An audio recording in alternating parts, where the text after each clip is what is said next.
السلام علیکم. Geography for Jio politics یہ ہماری سیریز ہے جس میں ہم دنیا کے مختلف ملکوں کی جیوگرافی کو اسٹڈی کرتے ہیں، بیکاز جیوگرافی جو ہے وہ اس کا کلیدی امپورٹنس ہے جیو پالیٹکس کو سمجھنے میں، گلوبل پالیٹکس کو سمجھنے میں، انٹرنیشنل ریلیشنس کو سمجھنے میں. بیکاز جب سے یہ گلوبلائزیشن کا دور آیا ہے اور ہر چیز جو ہے نا اکانومیز دنیا کے بہت سارے ممالک کی لائک انٹرٹوائن ہو گئی ہیں. سپلائی چین جو ہے نا وہ ایک ہی انڈسٹری کے لیے وہ 10 ممالک میں سے گزر کے یا 20 ممالک میں سے گزر کے اپنے اینڈ بائر تک پہنچتی ہے. تو اس ساری اکنامک انٹیگریشن کی وجہ سے پالیٹکس بھی جو ہے وہ انٹیگریٹ ہو گئی ہے، اور جو گلوب ہے ہمارا، جو ارتھ ہے ہمارا، وہ ایک گلوبل ولیج اب اس کو کہا جاتا ہے. اور ولیج کا مطلب ہے کہ وہ ایک چھوٹی سی جگہ بن گئی، اسکویز ہو گئی، ڈسٹینسز کم ہو گئے، اور لائک کمیونیکیشن بہت زیادہ بڑھ گئی ہے. پہلے ایک زمانہ تھا جب کہ ایک ملک سے ایک آدمی کو اگر دوسرے ملک میں جانا ہے تو اس کو 3 مہینے کا یا 6 مہینے کا سفر کر کے دوسری جگہ پہ پہنچنا پڑتا تھا، اور پھر کتابیں لکھی جاتی تھیں، اور پھر وہ اس کے نوٹس لکھے جاتے تھے، اور پھر واپس 6 مہینے میں جب ٹریول کر کے وہ شخص واپس آتا تھا تو وہ اپنی ملک کے جو حکمران ہیں یا اپنے ملک کے جو لوگ ہیں ان کو وہ ڈیٹیلز کہانیوں کی صورت میں اور یعنی بایوگرافیز کی صورت میں اور مطلب ایک ہسٹری کی صورت میں وہ لکھ کر کے پیش کر رہا ہوتا تھا. لیکن آج کا وہ دور ہے کہ آج صبح کی آپ فلائٹ پکڑ کے یہاں سے چلے جاؤ مڈل ایسٹ، اور کل اگلی فلائٹ پکڑ کر جو ہے نا وہ واپس آ جاؤ اور اپنے کام بھی کر لو. اتنی تیز ہو گئی ہے دنیا، اتنی اسپیڈ اپ ہو گیا سارے معاملات.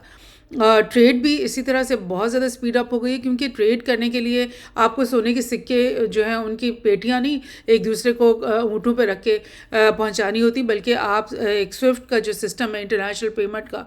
یا اس طرح کے اور کچھ سسٹم ہوں گے، بینکنگ ٹرانزیکشنز ہوگی، ان کے تھرو آپ اپنا یہاں پہ کریڈٹ کارڈ پنچ ان کرتے ہو اور اس میں آپ لکھ دیتے ہو 2 کروڑ اور ڈالرز اور یا روپیز، اور وہ دنیا کی کسی بھی اور کانٹیننٹ میں کسی بھی اور ملک کے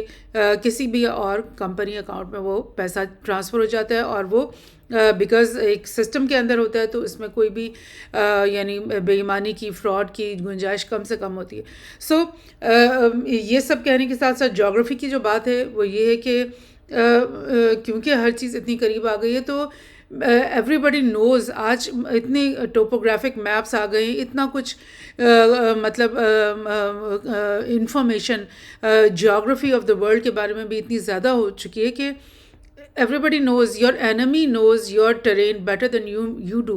many times. کیونکہ ہم ایز سویلینس جو ہے نا ان چیزوں کے اوپر غور نہیں کر رہے ہوتے، لیکن جو آپ کا انیمی ہے یا آپ کا کنٹینڈر ہے، کمپٹیٹر ہے، اس کی جو اکنامک پالیسی بن رہی ہے، جہاں پر اس کی ملٹری پالیسی بن رہی ہے، ڈیفینس پالیسی بن رہی ہے، وہ لوگ آپ کی ٹرین کے ایک ایک شپے کو جو ہے نا وہ اسٹڈی بھی کرتے ہیں. آپ کے نیچرل ریسورسز کے ان کے پاس ڈیٹیلز ہوتی ہیں، آپ کی ملٹری کے جو بیسز ہیں ان کی ڈیٹیلز، ایوری تھنگ ان کو پتہ ہوتا ہے. سو ہم کیسے سمجھیں گے اپنی دنیا کو بہتر اگر ہم اپنی اور اپنے دیگر جو دنیا کے ممالک ہیں ان کی جغرافی سے واقف نہیں ہوں گے. تو اب میں نے اس سے پہلے افغانستان کا پروگرام بنایا، میں نے اس سے پہلے ساؤتھ ایسٹ ایشیا کے ریجن کا ایک پروگرام بنایا، اور بھی میں نے جو ہے وہ جغرافی کے پروگرامز بنائے، پاکستان کی جغرافی لائک اور بھی ایران کی جغرافی، کشمیر کی جغرافی. سو اب اس میں ہم ایڈ کریں چائنا کی جغرافی، اور ہر پروگرام کے ساتھ ساتھ I'm trying to improve کہ زیادہ اچھے میپس اکٹھے کیے جائیں، زیادہ انفارمیٹیو ہو ہر جو قسط ہے اس میں سے. اور آج ہم دیکھتے ہیں چائنا کی جغرافی، اور ظاہر جغرافی کو جب ہم اسٹڈی کریں گے تو اس میں اس ملک کی جو جغرافی ہے اس کو آپ نہیں سمجھ سکیں گے اگر آپ اس کے کلچر کو بھی تھوڑا سا نہ جانیں، اس کی ڈیموگرافکس کو بھی تھوڑا سا نہ جانیں، اور اس کے ریجنل جو اس کا پلیسنگ ہے اس کو نہ جانیں، اور جو اس کی تھوڑی بہت ہسٹری ہے، جس ایک میجر ہسٹری جو ہے نا وہ ہمیں ضرور اس ملک کی پتہ چلنی ہونی چاہیے. بیکاز اس کے بغیر ہم ایک ملک کی جو ہے نا سینس ڈیولپ نہیں کر سکتے اپنے دماغ میں کہ یہ اس ملک کو آئیڈینٹیفائی نہیں کر سکتی. اکیلے جغرافی جو ہے نا وہ اس کا کام نہیں دے گی، بیکاز ہم جغرافی فار جیو پالیٹکس کریں، تو اس لیے ہم ایک کمپریہنسو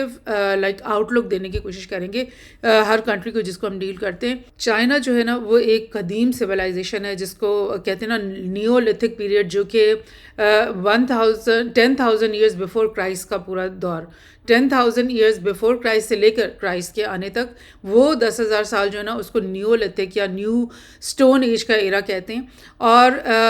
چائنا ان قدیم سویلائزیشنس میں سے ہے جن کے بارے میں کہا جاتا ہے کہ وہ مڈ نیولتھک ایرا میں وہاں پر شروع ہو گئی تھی انسانیت, سیٹلمنٹس شروع ہو گئے تھے. اور آپ کو پتہ ہے کہ جو پہلی ڈائناسٹک رول چائنا کے اندر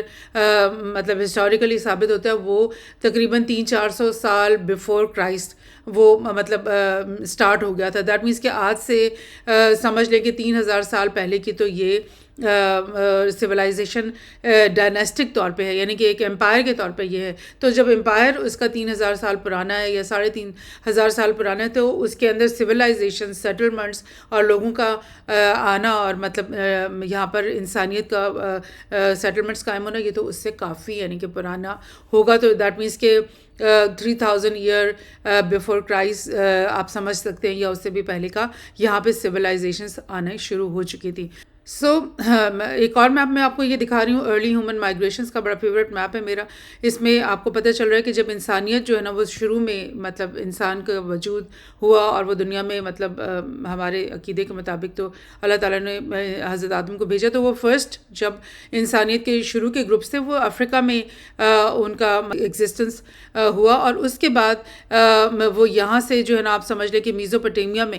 وہ کے ریجن میں وہ آ گئے, اور یہاں پر پھر نیکسٹ نیو جو سویلائزیشن کا دور شروع ہوا. اور اس کے بعد یہاں سے پھر دنیا کے مختلف کونوں میں انسانیت ٹریول کر کے جاتی رہی, اور اس کے ایئرز بھی یہاں پہ لکھے ہوئے ہیں. جب یہ آپ دیکھ لیں کہ 30,000 ایئرز بیفور پریزنٹ ان کا خیال ہے کہ یہ ایسٹیمیٹڈ میپس ہوتے ہیں, یہ ایگزیکٹ تو نہیں پتہ, لیکن کچھ ایکسکیویشنس کے تھرو نالج ملتی ہے, کچھ آرٹیفیکٹس ملتے ہیں جس کی بنیاد پر یہ تاریخیں طے کی جاتی ہیں. تو یہ ذرا ایسٹیمیٹ تھوڑا سا زیادہ ہی قدیم لگ رہا ہے, لیکن ایسٹیمیٹ کے مطابق لائک 40,000 ایئرس پہلے یا 30,000 ایئرس پہلے یا 20,000 ایئرس پہلے اس ایریا میں جو اس وقت چائنا اور اس کے ارد گرد کے علاقے یہاں پر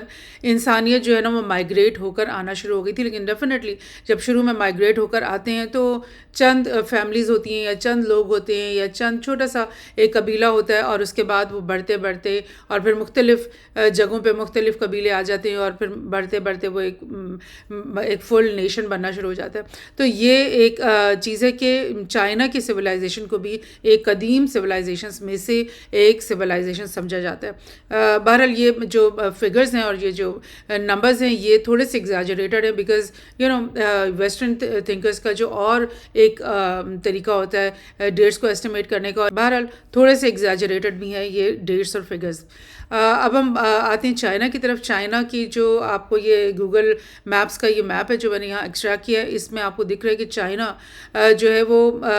ایسٹ ایشیا کا ایک کنٹری ہے. ایک تو یہ نیچے جو کنٹریز ہیں میانمار سے لے کر نیچے انڈونیشیا تک, ان کے بارے میں نے پروگرام بھی کیا تھا, یہ ساؤتھ ایسٹ ایشیا کا ریجن کہلاتا ہے. اور پھر فار ایسٹ کس کو کہتے ہیں؟ فار ایسٹ بعض جو ادارے ہیں انٹرنیشنل وہ چائنا, منگولیا اور رشیا کے اس ایسٹرن پارٹ کو ملا کر, اور یہ جاپان, ساؤتھ کوریا, ان سب کو ملا کر اس کو سب کو فار ایسٹ کہتے ہیں. لیکن وہ صحیح نہیں ہے, بیکاز چائنا کو ہم ایسٹ ایشیا کہہ دیں تو وہ زیادہ بہتر ہوگا. اور ایسٹ ایشیا میں کون آتے ہیں؟ چائنا آتا ہے, اور یہ منگولیا آتا ہے, اور پھر رشیا کا ایسٹرن پارٹ یہ آتا ہے. اور یہ جو south Korea, north Korea, Japan اور یہ جو تائیوان کو لے لیں, اور اس طرح سے کچھ اور ہیں, مکاؤ اور ہانگ کانگ کو لے لیں, یہ جو چیزیں ہیں نا, یہ جو ممالک ہیں نا, ان کو آپ فار ایسٹ پھر کہہ سکتے ہو کہ یہ بالکل فار ایسٹ ایشیا ہے. اور ایسٹ ایشیا جو ہے نا وہ چائنا اور منگولیا. لیکن جیسے میں نے آپ سے کہا کہ بہت سارے لوگ ہیں جو کہ چائنا اور منگولیا کو بھی فار ایسٹ میں انکلوڈ کر لیتے ہیں, لیکن یہ جو نام ہیں یہ تو ہم خود انسان دیتے ہیں نا, ہم اپنے آپ کو اپنی آسانی کے لیے, اپنی ریکگنیشن کے لیے ہم جگہوں کو اور ایریاز کو اور ریجنس کو نام دے دیتے ہیں. So it is a relative thing کیا ہم کس کو کیا کہتے ہیں. لیکن آپ یہ دیکھ لو اس میپ میں کہ چائنا کی جو لینڈ ایریا ہے وہ بہت میسو ہے, رشیا کو اس سے بھی زیادہ میسو ہے, اس سے بھی ڈبل ٹرپل ہے, لیکن چائنا کا بھی جو لینڈ ماس ہے وہ کچھ کم نہیں ہے. انڈیا کے مقابلے میں آپ دیکھ لیں کہ ڈبل سے بھی زیادہ ہے چائنا کا لینڈ ماس. یہ اوپر کی طرف دیکھیں آپ کتنا زیادہ لینڈ ماس ہے جو کہ چائنا کے اندر انکلوڈ ہوتا ہے, اور یہ اس کا ہم ٹوپوگرافی مزید بھی دیکھیں گے. لیکن نیبرہڈ میں آپ دیکھ لیں کہ اوپر اس کے منگولیا ہے, اس طرف قزاقستان جو کہ سینٹرل ایشین کنٹری ہے اس کا بہت طویل بارڈر اس کے ساتھ ملتا ہے، پھر کرگستان کا بارڈر ملتا ہے، پھر یہ تاجکستان کا بھی بارڈر ملتا ہے، اور افغانستان کا بھی بارڈر بہت باریک سا جو یہاں سے چھوٹا سا ملتا ہے، اور پاکستان کا بھی بہت اچھا طویل بارڈر جو ہے نا وہ چائنا کے ساتھ ملتا ہے. اور یہاں پر آپ دیکھ لیں کہ پورا جو ہمالیہ ماؤنٹین ریجنز ہے ان کی پوری وڈتھ کے اوپر چائنا کا جو بارڈر ہے وہ انڈیا کے ساتھ ملتا ہے. سو یہ نیبرہڈ ہے چائنا کا. اور اس طرف نیچے کی طرف آپ دیکھیں کہ یہ جو میانمار اور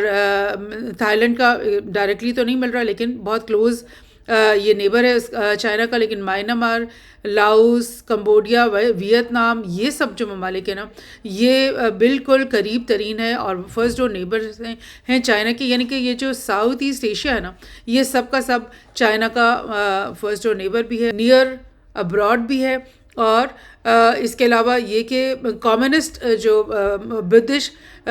کلچر ان کے اندر ہے، جو کہ چائنا کے اندر بھی ایک بدھسٹ کلچر ہے، اور ایک کمیونسٹ آئیڈیاز اور کمیونسٹ جو وے آف لائف ہے نا وہ اس کو بھی یہ سب لوگ اس کے اندر شامل ہیں. یعنی آپ کو یاد ہے کہ ویتنام کی جو وار ہوئی تھی چائنا کے یو ایس کے ساتھ 25 سال طویل، اس میں کمیونزم اور کیپٹلزم کی ہی آپس میں جنگ تھی، اور ان دی اینڈ ویتنام کا جو کمیونسٹ پارٹ ہے نارتھ ویتنام وہ جیت گیا تھا، اور ویتنام جو ہے آج تک اسی کمیونسٹ پارٹی کے انڈر رول کر رہا ہے. اسی طرح سے لاؤس اور کمبوڈیا میں بھی کمیونسٹ پارٹیز کا رول ہے، تھائی لینڈ میں بھی ہے، اور میانمار میں بھی آلدو کہ بدھسٹ کمیونٹی ہے یہ، لیکن ان کا ذرا ایک مکس سا جو پولیٹیکل سسٹم اس وقت چل رہا ہے. ساؤتھ کوریا اور نارتھ کوریا بھی ہیں جو کہ دو اپوزٹ اسٹیٹس ہیں. جو نارتھ کوریا ہے اوپر والا وہ اس کو رشیا اور چائنا دونوں بیک کرتے ہیں، اور وہ اس کے اندر ایک کمیونسٹ آئیڈیالوجی کے اوپر بیس کر کے یہ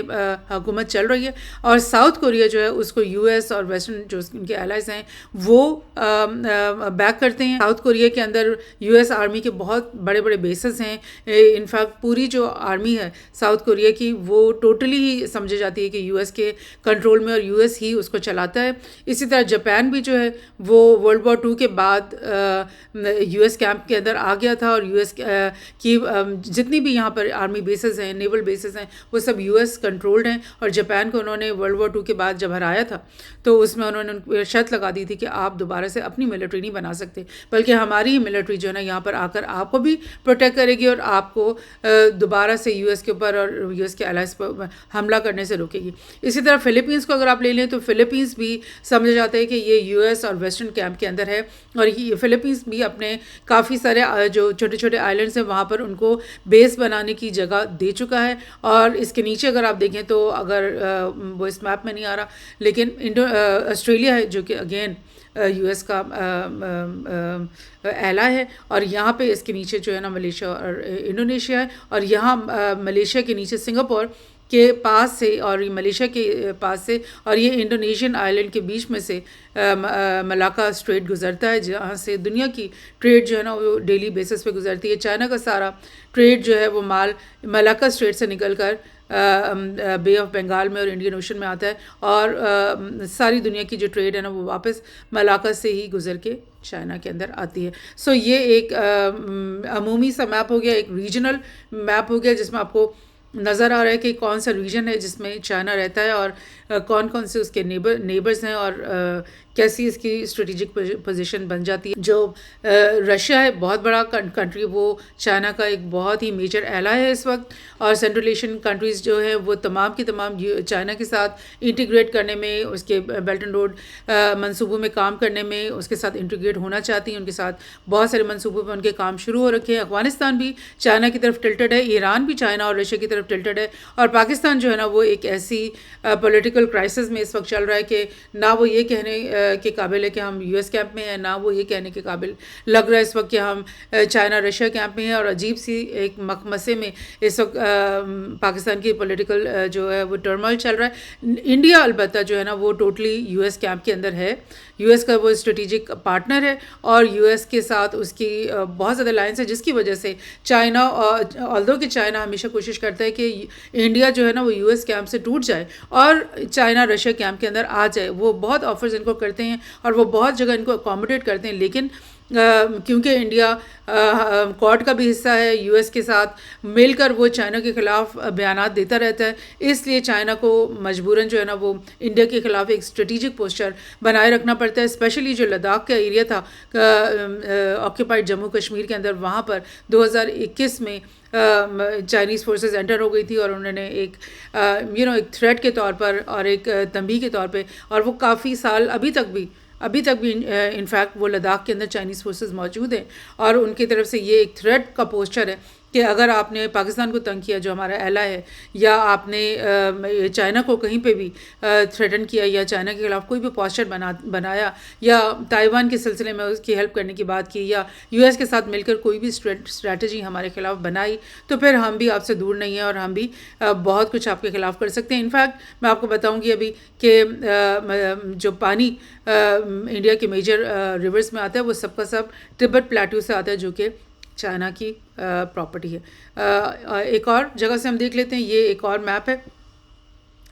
فزیکل میپ جس کو کہتے ہیں۔ اس میں آپ کو یہ دکھ رہا ہے کہ یہ جو چائنا ہے، چائنا کا جو یہ پورا یہ ایک بہت بڑا پارٹ ہے، آلموسٹ یعنی 1/3 آپ کہہ لو، یہ تبت پلیٹیو کے اوپر مشتمل ہے۔ اور یہ تبت پلیٹیو جو ہے کب شروع ہوتا ہے، یہ جو پوری بیلٹ آپ کو لائٹ کلر میں دکھ رہی ہے، یہ ہمالیہ رینجز ہیں، اور یہ آپ دیکھ رہے ہو کہ کشمیر سے شروع ہوتے ہیں، پورے انڈیا اور چائنا بارڈر سے گزرتے ہوئے اینڈ پر یہاں پر آ جاتے ہیں، اروناچل پردیش پہ آ کر یہ ختم ہوتے ہیں، اور یہ پورا بارڈر جو ہے نا یہ چائنا اور انڈیا کے بیچ میں۔ اور اس طرف کو آپ ہمالیہ سے نیچے اترتے ہو تو یہاں پر تو ایک بہت زرخیز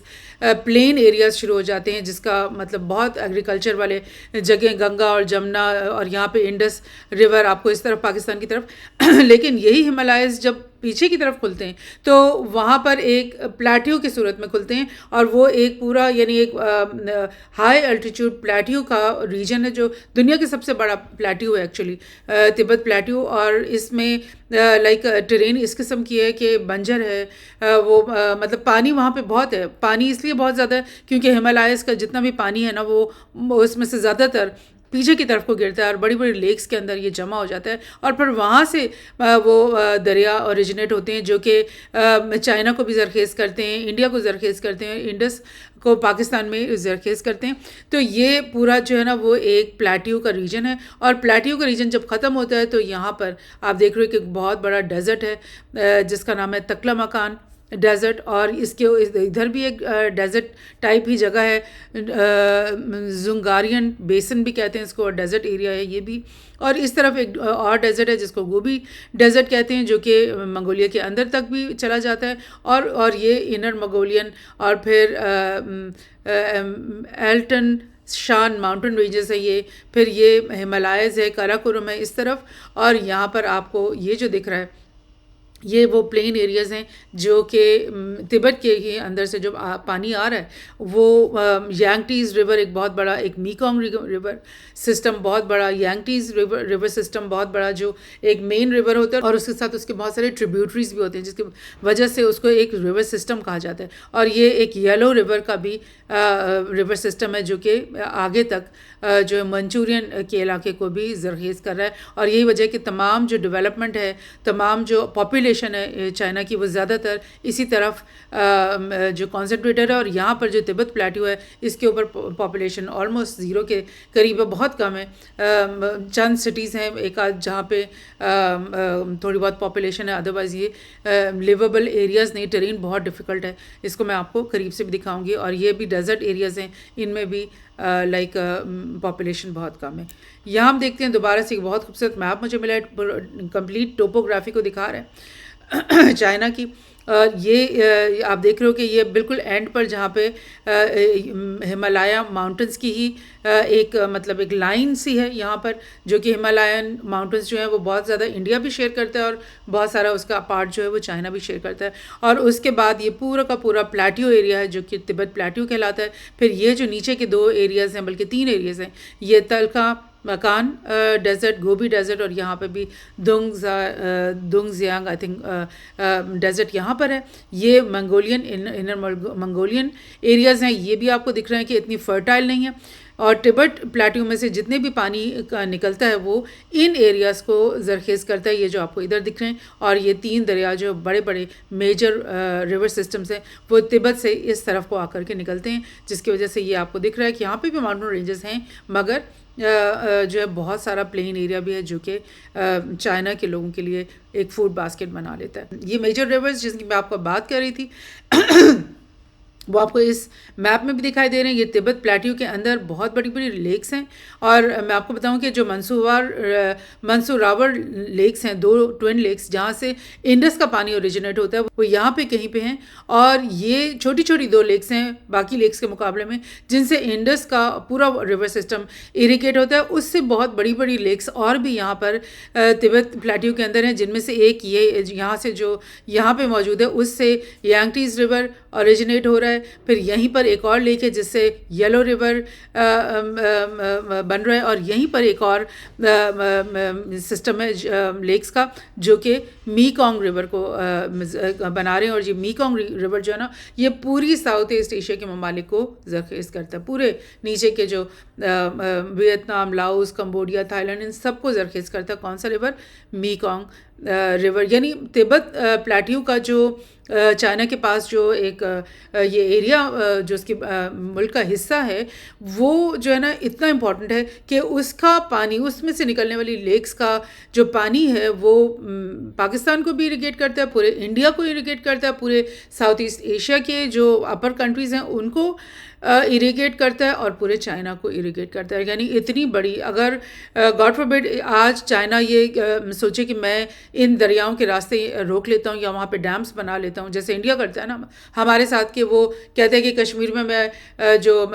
نیلم ریور کے اوپر ڈیمس بنا لیتا ہوں, تو وہ پھر کیا ہوگا کہ پانی کو وہ کنٹرول کرے گا, اور وہ جب اس کا دل چاہے گا تو وہ پاکستان کے انڈس ریور میں پانی چھوڑے گا, جب دل چاہے گا تو نہیں چھوڑے گا. تو اگر اس قسم کی حرکتیں چائنا کرنا شروع کر دے یا پلاننگ کر لے تو پھر انڈیا کا کیا بنے گا, پھر پاکستان کا کیا بنے گا, پھر میکونگ ریور سے زرخیز ہونے والے وہ 5-6 ممالک کا کیا بنے گا جو اس وقت اس سے زریاب ہو رہے ہیں. سو یہ ہے ریور سسٹم. یہ اوپر بھی آپ کو پتہ ہے ماؤنٹنس ہے, وہاں پہ سے بھی کچھ ریورز نکل رہے ہیں. امور ریور ایک ہے, لاؤ ریور ہے, ہائی ریور ہے. یہ سب جو ہے یہ ریورز ہیں جو کہ چائنا کو کی اس ایریا کو زرخیز کریں. اور یہ میں آپ کو میپ جو دکھا رہی ہوں وہ چائنا کے ساؤتھ چائنا سی کا میپ ہے. اس کو پہلے میں گوگل سے بھی آپ کو دکھا دوں کہ یہ چائنا کا جو بہت طویل بارڈر ہے, کوسٹ لائن ہے. اس کوسٹ لائن کی وجہ سے چائنا یہ سمجھتا ہے کہ یہ جو اوشن ہے اس پہ بھی اس کا حق زیادہ ہے, کیونکہ یہ اتنا بڑا لینڈ ماس ہے, تو اس نے بڑے لینڈ ماس کو سپورٹ کرنے کے لیے بہت بڑا اوشن بھی کا ماس بھی چاہیے. اب یہ جو اوپر والا سی ہے یہ تو یلو سی کے نام سے, یہ تو چائنا اس کے اوپر اپنی مطلب اجارہ داری رکھتا ہے, although کہ ساؤتھ کوریا اور جاپان بھی اس کا کچھ نہ کچھ پورشن کے اوپر اپنے حقوق رکھتے ہیں. لیکن یہ جو نیچے کا جو سی ہے نا جس کو ساؤتھ چائنا سی کہتے ہیں, اس کے اوپر چائنا کی ایک ضد ہے جو کہ انٹرنیشنل لا کے خلاف بھی ہے, کیونکہ انٹرنیشنل لا تو یہ کہتا ہے نا کہ جتنی کوسٹ لائن ہے نا کسی بھی کنٹری کی اتنا ہی اس کو اوشن کا حصہ ملے گا. تو ویتنام کی دیکھیں کوسٹ لائن تو بہت لمبی ہے, تو وہ پھر یہ کہتا ہے کہ بھئی میری بہت ڈیپ انٹو دی اوشن میرا حق ہے. اب چائنا یہ کہتا ہے کہ بھئی میں تو اتنا بڑا کنٹری ہوں, پھر مجھے تو زیادہ اوشن چاہیے, میرے پاس تو زیادہ پاپولیشن ہے, زیادہ لوگوں کو میں نے فیڈ کرنا ہے, زیادہ لوگوں کی ضروریات میں نے پوری کرنی ہے, تو میرے پاس یہاں پہ ساؤتھ چائنا سی میں زیادہ حصہ ہونا چاہیے. اب ساؤتھ چائنا سی کا جو ہے فلپینس بھی اس کا جو ہے وہ لٹورل اسٹیٹ ہے, وہ بھی بہت سارے ایریا کو مانگتا ہے, پھر ملیشیا بھی بہت سارے ایریا کو مانگتے ہیں. تو یو ایس جو ہے نا ان تمام کنٹریز کو بوسٹ کرتا ہے کہ ہاں تم لوگ آؤ اور تم لوگ اپنے حقوق مانو, اور چائنا کو ہم کہیں گے کہ تمہارا کوئی حق نہیں, اور انٹرنیشنل لا بھی یہی کہتا ہے. لیکن چائنا کیونکہ سمجھتا ہے کہ جی جیسے کہ یو ایس دنیا بھر میں جا کر اپنی دھونس جماتا ہے اور ہر جگہ اپنی مرضی کرتا ہے, تو کیوں نہ ہم اپنی ریجن میں اپنے لٹورل جو سی ہے اس کے اندر اپنے حقوق کو کیوں نہ ہم ثابت کریں. تو یہاں پر آپ کو پتہ ہے چائنا کے لیے ساؤتھ چائنا سی میں اور اپنی کوسٹ اور اوشن میں کتنی پرابلمس کھڑی کر رکھی ہیں یو ایس نے اور اس کے الائز نے. ایک تو ساؤتھ کوریا کا میں نے آپ کو بتایا کہ وہ ٹوٹلی یو ایس کا ایلا ہے. جاپان کا میں نے آپ کو بتایا جو کہ ٹوٹلی یو ایس کا ایلا ہے, کوڈ کا حصہ ہے. جاپان کوڈ کا حصہ بھی ہے. دیٹ مینس کہ اگر آج تائیوان کے ساتھ وار چائنا کی شروع ہوتی ہے تو کون کون سامنے آ جائے گا؟ جاپان اپنے تمام ملٹری بیسز کے ساتھ تائیوان کی ہیلپ کرنے آ جائے گا. ساؤتھ کوریا اپنے تمام ملٹری بیسز کے ساتھ تائیوان کی ہیلپ کرنے آ جائے گا. یہاں سے فلپینس اپنے بہت سارے آئلینڈس دے رہا ہے, وہاں سے اٹیک چائنا کے اوپر شروع ہو جائے گا. پھر نیچے آسٹریلیا ہے, آسٹریلیا بھی جو ہے نا فوری طور پہ ان کے ساتھ شامل ہو جائے گا کیونکہ آسٹریلیا بھی کوڈ کا حصہ ہے, انڈیا بھی کوڈ کا حصہ ہے. تو چائنا کو کیا نظر آ رہا ہے کہ میرے بالکل سامنے ایک تو تائیوان کو میرے سے الگ کیا ہوا ہے بلا وجہ, حالانکہ وہ میرا ہی ملک کا ایک حصہ تھا, اور پھر چائنا کے نام پر یہ سارے ملٹری بیسز میرے جو پورے کے پورے سراؤنڈ کر رہے ہیں. کسی بھی وقت کسی بھی میجر وار کے نتیجے میں کیا ہوگا کہ 5-6 ملک جو ہے نا وہ بہت قریب سے بہت آسانی سے چائنا کے اوپر اٹیک کر سکیں گے. آلدو کہ چائنا بھی ان کے اوپر اٹیک کرے گا, چائنا بھی ان کو دنوں میں تباہ کر دے گا, لیکن اتنا بڑا جو کیوس اور کرائسس اور تباہی ہے اس کے لیے چائنا ایسا لگتا ہے کہ وہ ریڈی نہیں ہے. بیکاز چائنا اس وقت ایک گلوبل اکنامک سپر پاور ہے. اس وقت وہ ترقی اور پروگریس اور انوویشن ریسرچ کے راستے پہ چل رہا ہے. اس وقت وہ یہ چیز نہیں چاہتا کہ اس کے محلے میں اس کے ارد گرد ممالک میں جنگ چھڑ جائیں اور اس کے ساتھ لوگ جو ہے نا جنگوں میں انوالو ہو جائیں. اور ایک ریجنل سپر پاور ہونے کی یہ نشانی ہے بلکہ اور ثبوت ہے کہ اس کے نیبر اسٹیٹس جو ہے نا وہ اس کے ساتھ جنگ نہیں کرنا چاہتے بلکہ وہ اس کے ساتھ الائنس کرنا چاہتے ہیں. تو چائنا کیا کوشش کرتا ہے کہ ان تمام کنٹریز کو, یہ جو جاپان کو لے لیں, ساؤتھ کوریا کو لے لیں, تائیوان کو ایون لے لیں, اور یہ ساؤتھ ایسٹ ایشیا کے جو کنٹریز ہیں فلپینس, ان کے سب کے ساتھ جو ہے نا چائنا ایک ڈپلومیسی جاری رکھتا ہے. ان سب کو وہ اپنے بیلٹ اینڈ روڈ کے منصوبوں کے اندر پارٹ بنانا چاہتا ہے اور ان سب کو یہ بتاتا ہے کہ بھئی جنگ کی طرف مت جانا, یو ایس کے کہنے میں مت آنا, اور یہ جنگ جو ہے نا یہ میوچل ڈسٹرکشن ہوگی, ہمیں بھی تباہی کا سامنا ہوگا, اور تم لوگوں کے چھوٹے چھوٹے ملکوں کو تو ہم دنوں میں جو ہے نا ان کا صفایا کر دیں گے. بیکاز آف دا ریزن کہ چائنا نے پچھلے 2 دہائیوں میں اپنی ملٹری کو بہت زیادہ اسٹرینگتھن کیا. ہزاروں کی تعداد میں اس کے پاس فائٹر ایئر کرافٹس ہیں, ہزاروں کی تعداد میں اس کے پاس نیول آرسنل ہے. مطلب اس نے کوئی کمی نہیں چھوڑ رکھی ہے. ڈرونز کی پیداوار وہاں پہ بہت, یعنی ہر طرح کا اٹیک جو اکوپمنٹس ہیں وہ اس وقت چائنا کے پاس بھی بے شمار ہیں. So let's go back to this map. یہ جو لائن آپ کو ریڈ کلر میں دکھ رہی ہے یہ وہ لائن ہے جو کہ چائنا نے, اس کو 9 ڈاٹڈ لائن بھی کہا جاتا ہے, یہ چائنا نے یہ لائن ڈرا کی ہے کہ یہ سارا جو ایریا ہے نا یہ ساؤتھ چائنا سی کا یہ چائنا کو بلانگ کرتا ہے. اور یہ جو آپ کو بلو لائن دکھ رہی ہے نا یہ دکھ رہی ہے ویتنام کی لائن. وہ کہتے ہیں کہ یہ میرا تو کیونکہ کوسٹ لائن اتنی زیادہ, تو یہ اتنا زیادہ جو ساؤتھ چائنا کا حصہ ہے وہ میرا حصہ ہے. اسی طرح فلپینس کیا کہتا ہے کہ یہ اتنا سارا حصہ جو پرپل کلر میں یہ سب فلپینس کو. برونائی کیا کہتا ہے کہ اتنا چھوٹا سا ایک کنٹری, اور وہ کہتا ہے کہ میری کوسٹ لائن کی وجہ سے مجھے اتنا زیادہ ملے گا. یہ بھی ایگزیکٹلی اسی میپ کو دوبارہ سے دکھا رہا ہے کہ 9 ڈاٹڈ لائن, یہ 1 2 3 4 5 6 7 8 9 ڈاٹس لگا کر چائنا نے کہہ دیا کہ یہ سارا ایریا جو ہے نا ساؤتھ چائنا سی کا وہ چائنا کو بلانگ کرتا ہے. لیکن جو یہ باقی کنٹریز ہیں جو میں آپ کو یہاں دکھا رہی ہوں, ملیشیا کے بھی جو ہے وہ بھی بہت بڑا وہ کرتا ہے. یعنی یہ تمام جو کنٹریز ہیں یہ چائنا کی لائن کے اندر اپنا کلیم کرتے ہیں, جس کی وجہ سے یہ ایک ڈسپیوٹ ہے. اور اس ڈسپیوٹ کی وجہ سے اسکرمشز ان کی لوگوں کی آپس کی نیویز کے بیچ میں چھوٹی موٹی نوعیت کی ہوتی رہتی ہیں. کوئی مطلب بڑا ایشو تو ابھی نہیں آیا, لیکن چھوٹی موٹی اسکرمشز ان کی نیویز کے بیچ میں, ان کی سرچ بورڈز کے بیچ میں, ان کی فشنگ بورڈز کے بیچ میں کچھ نہ کچھ ہوتا رہتا ہے. لیکن جنگ کے اس سے ابھی یہ اپنے آپ کو انہوں نے دور رکھا ہوا ہے اور ہوپ فلی یہ دور ہی رہیں گے. اور یہ سرکلز جو ہے نا بنی ہوئی ہیں, اس میں آپ کو دکھ رہا ہے یہ کلرز, پرپل کلر اور یہ لائٹ پرپل کلر, ان سے پتہ چل رہا ہے کہ یہ کتنا ایریا جو ہے نا کلیم کر رہے ہیں ساؤتھ چائنا سی کا. اس سرکل کے کلر سے یہ وہ ریشو ڈپکٹ ہو رہی ہے. So this is also an interesting map. اچھا, اب ہم چائنا کی طرف آ جاتے ہیں کہ چائنا ایک ورلڈ اکنامک پاور ہاؤس ہے اس وقت. وہ پوری دنیا کی گلوبل اکانومی کو ڈکٹیٹ کرتا ہے کیونکہ وہ سب سے بڑا پروڈیوسر ہے چیزوں کا. تو اس کو یہ میں آپ کو یہاں سے بتا دوں کہ China's natural resources include coal, hydroelectric power, forest, oil, natural gas, rare earth minerals and metals, iron جس کے اندر ٹائٹینیم، زنک، گیلیم، گولڈ اور ایلومینیم یہ سب ہیں۔ نیچرل ریسورسز کی جو ویلیو ہے وہ اس وقت چائنا کی کتنی ہے؟ $23 ٹریلین نیچرل ریسورسز ہیں۔ ایک تو انڈسٹریل ہب تو وہ ہے، وہ ایک الگ اس کی پروگریس ہے، لیکن نیچرل ریسورسز میں بھی اتنا پیچھے نہیں ہے۔ رشیا کو اگر دیکھیں تو کیونکہ اس کا لینڈ ماس بہت بڑا ہے تو اس میں $75 ٹریلین کی جو ہے نا نیچرل ریسورسز کا پتہ لگ چکا ہے، لیکن آف کورس وہ بہت سارا اس میں سے انٹیپڈ ہے۔ اس کو مائن کرنا، اس کو انڈسٹری میں یوز کرنا، وہ سب ایک بہت بڑا اور ایکسپینسو پروسیس ہوتا ہے، لیکن پھر بھی آپ دیکھ سکتے ہو کہ وہ کتنا رچ ہے رشیا اس معاملے میں۔ اس کے بعد یو ایس اے ہے وہ بھی بہت بڑا کانٹیننٹل قسم کا کنٹری ہے، اس میں بھی $45 ٹریلین کے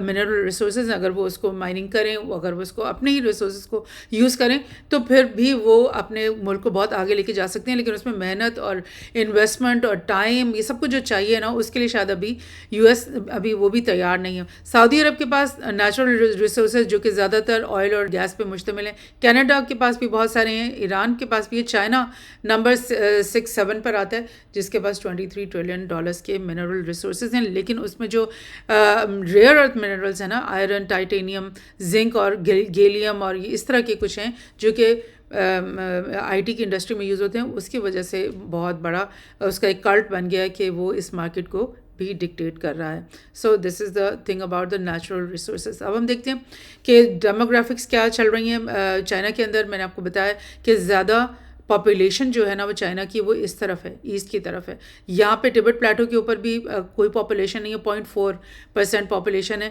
اور یہ جو ڈیزرٹ ایریا ہے ان کے اندر بھی بہت کم پاپولیشن ہے۔ یوگر جو ایک میجر ایتھنیسٹی ہے ویسٹ کی طرف، بارڈر کی طرف، ان کی 0.7% ہے پاپولیشن۔ قزاق پیپل جو رہتے ہیں یہ اوپر کی طرف، یا ان کی بھی پاپولیشن 0.1% ہے۔ اور یہ جو مینڈرین ایریا ہے یا یہ جو اس طرف کا ایریا ہے، یہاں پر میجر ان کی پاپولیشن رہتی ہیں۔ مانچو ایک میجر ایتھنک گروپ ہے،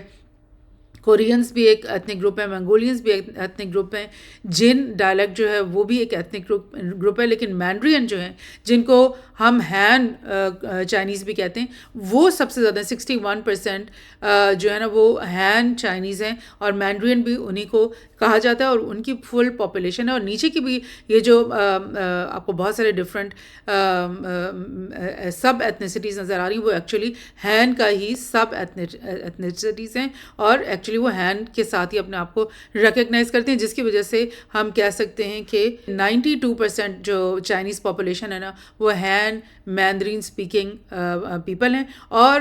یہ 92% ملا کر جو ہے نا وہ بلین کے قریب ہی ہو جاتے ہیں۔ اور اس وجہ سے ہم کہہ سکتے ہیں بالکل سیفلی کہ ہین چائنیز جو ہے نا وہ دنیا کا سب سے بڑا ایتھنک گروپ ہے۔ اور آپ کو سیکنڈ نمبر پر جو ہے نا بنگالیز آتے ہیں، اور تھرڈ نمبر پر عربز آتے ہیں، اور یہ ان کی بہت بڑی ایک اسٹرینتھ ہے کہ ان کی پوری پاپولیشن جو ہے نا وہ ایک بگ ایتھنیسٹی سے بلانگ کرتی ہے۔ جیسے کہ ہمارے ملک میں نا 4-5 بگ ایتھنیسٹیز ہیں، جیسے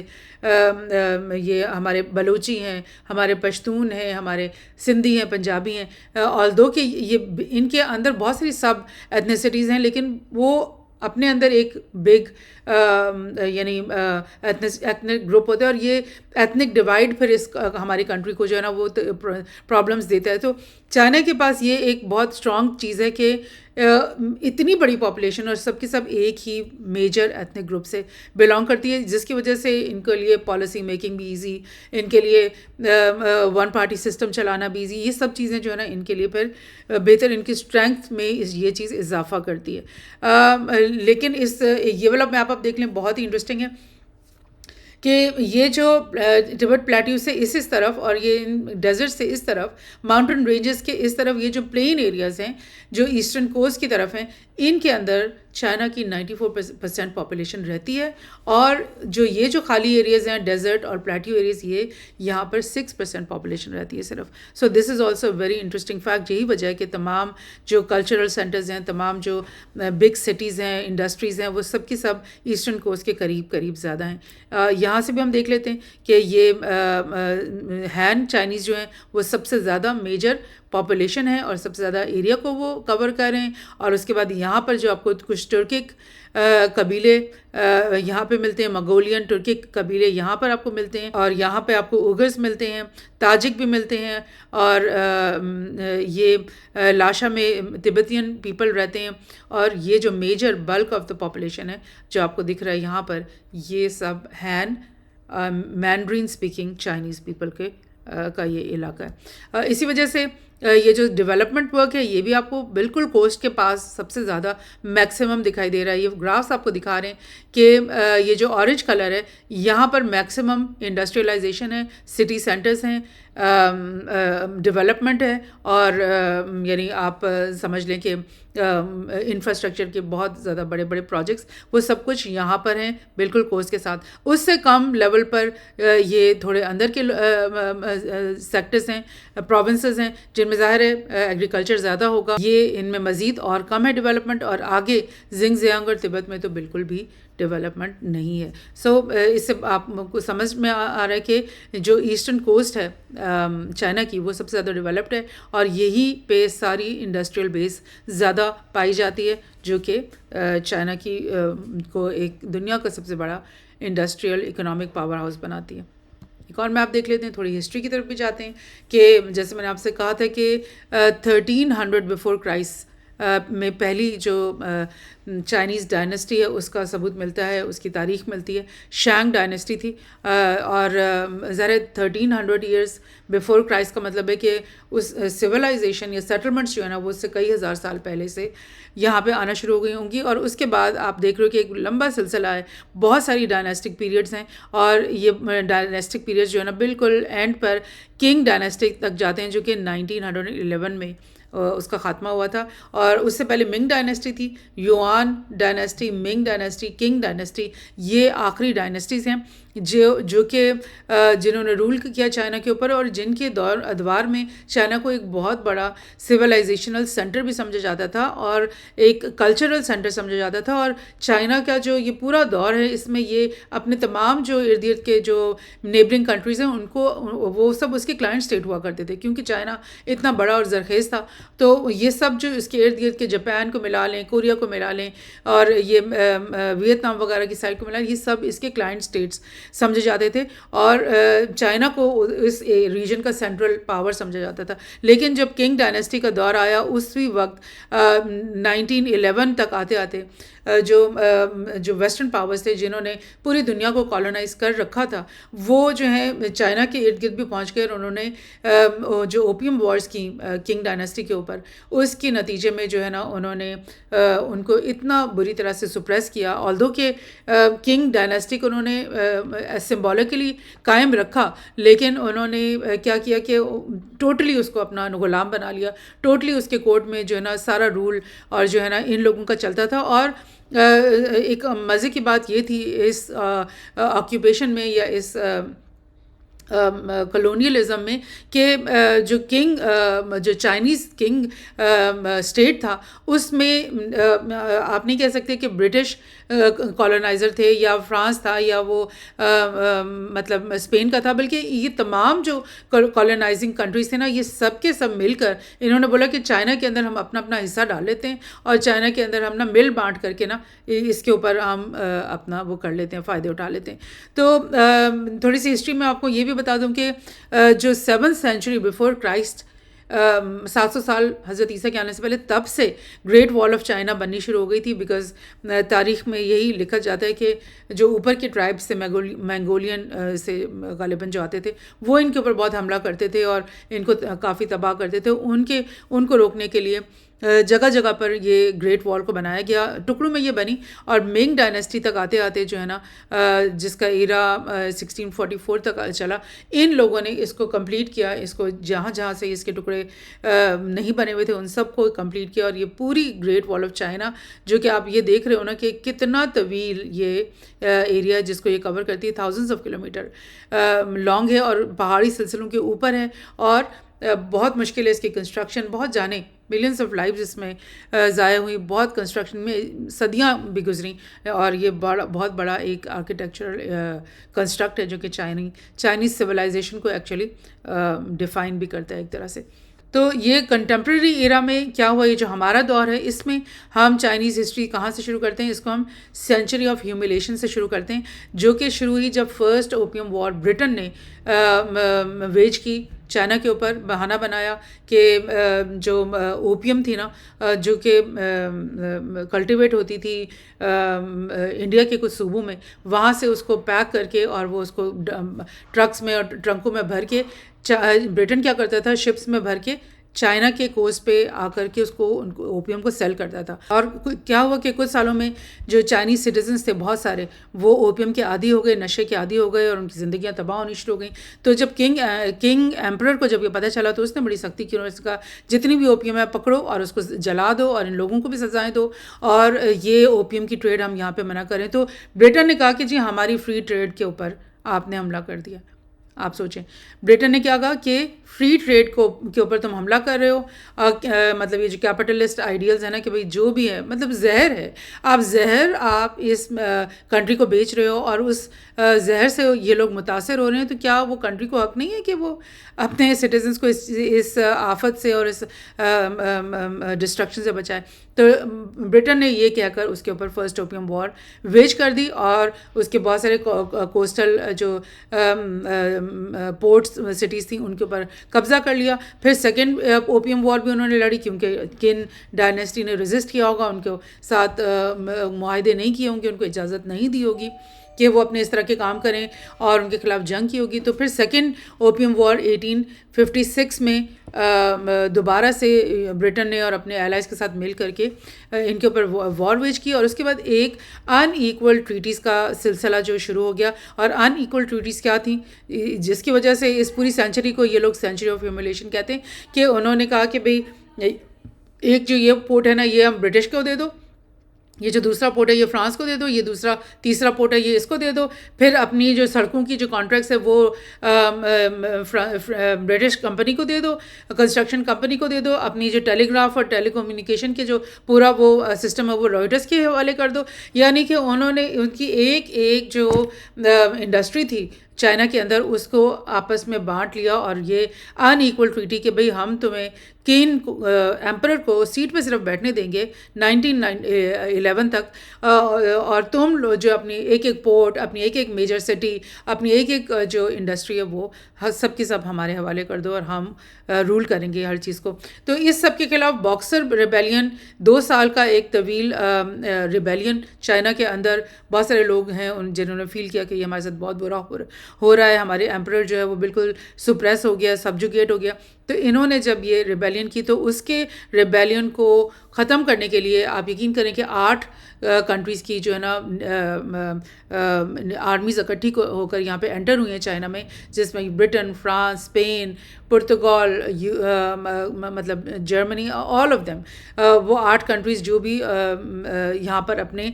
مل کے بانٹ کے کھا رہے تھے وہ سب کے سب اپنی آرمیز لے کر آگر انہوں نے باکسر ریبیلین کو بری طرح سے کرش کر دیا، اور ان لوگوں کو جو اس میں انوالو تھے سب کو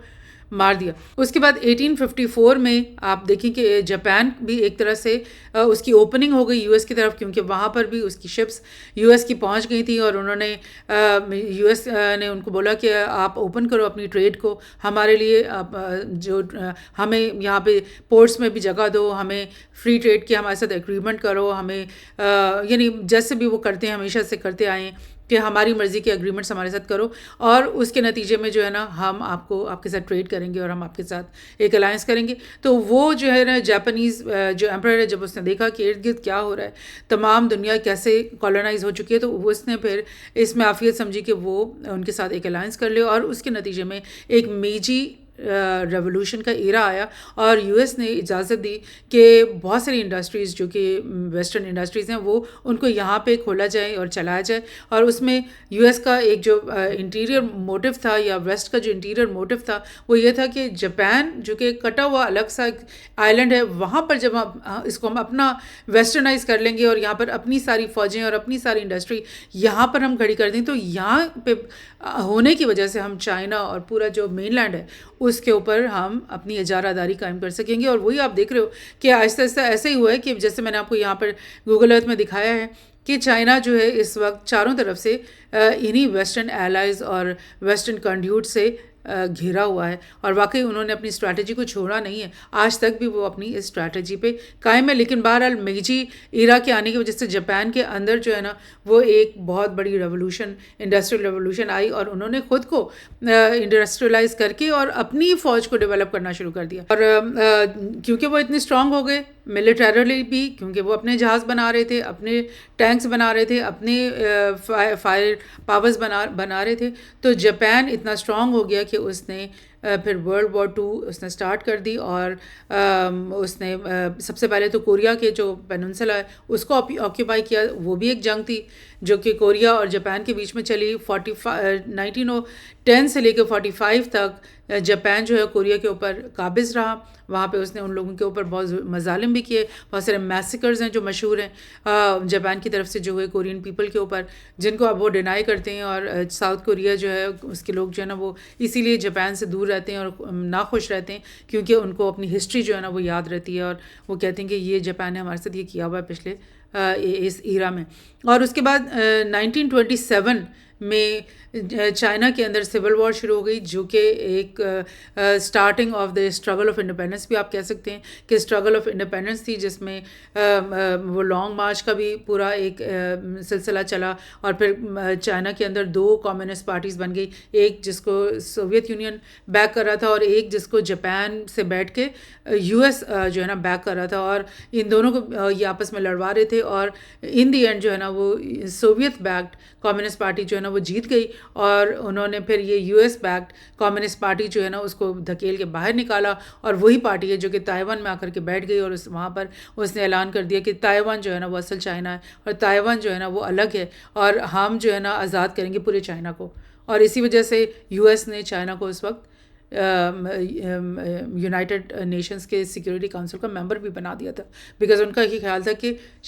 جو تائیوان والی جو کمیونسٹ پارٹی ہے نا وہی جیتے گی. اور جب وہ ہار بھی گئے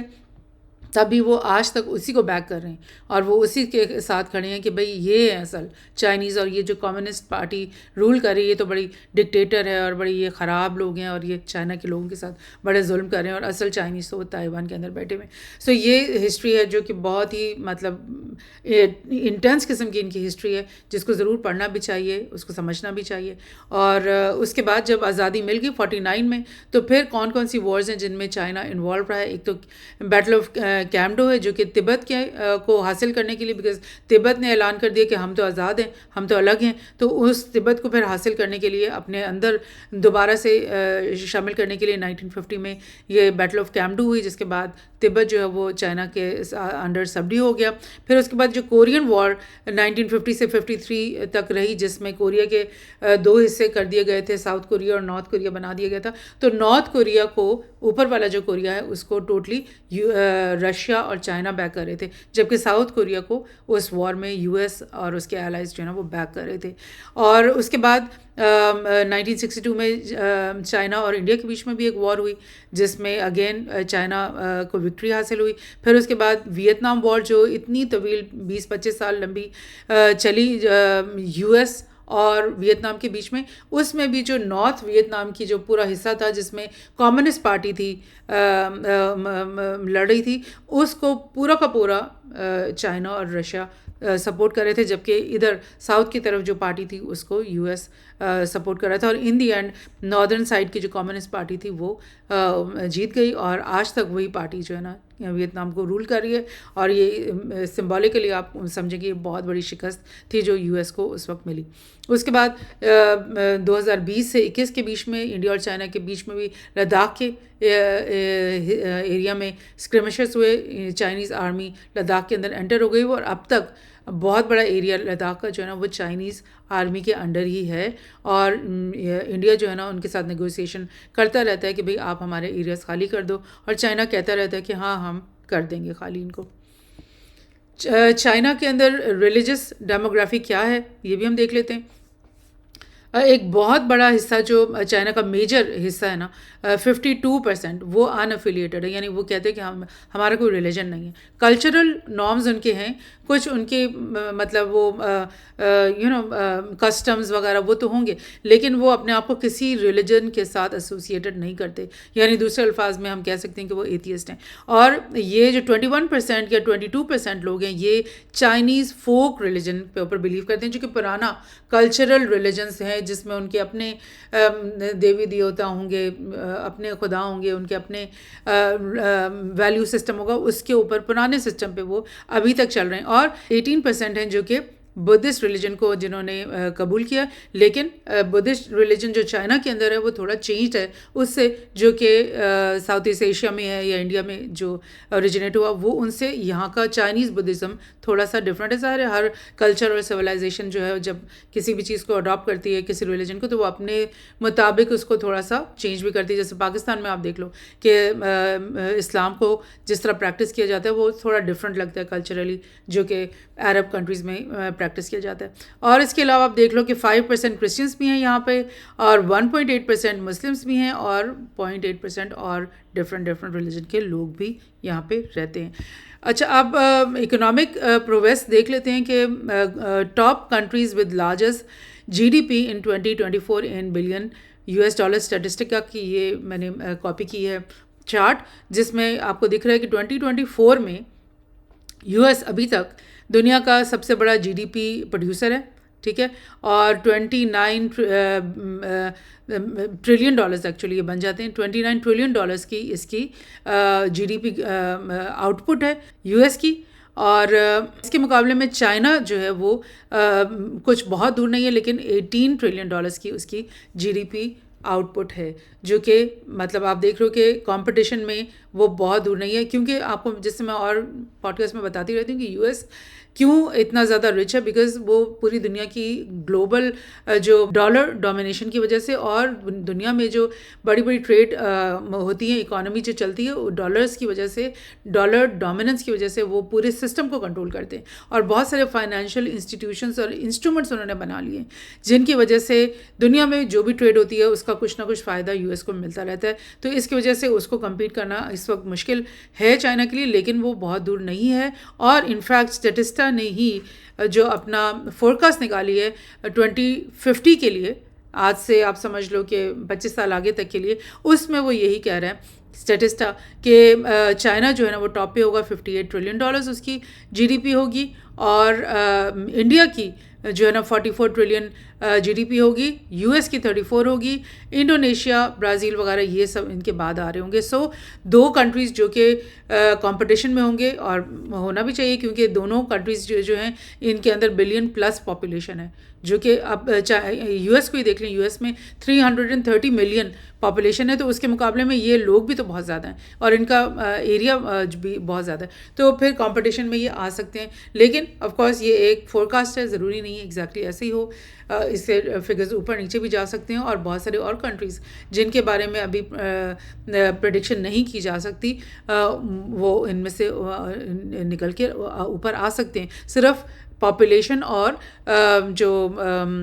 لینڈ ایریا ہے وہ صرف ڈکٹیٹ نہیں کرتے، بیکاز آپ دیکھ رہے ہو کہ جاپان بھی اس دوڑ میں شامل ہے، جبکہ وہ بہت ہی چھوٹا سا لینڈ ایریا ہے اور بہت ہی چھوٹی سی پاپولیشن ہے اس کے اندر۔ سو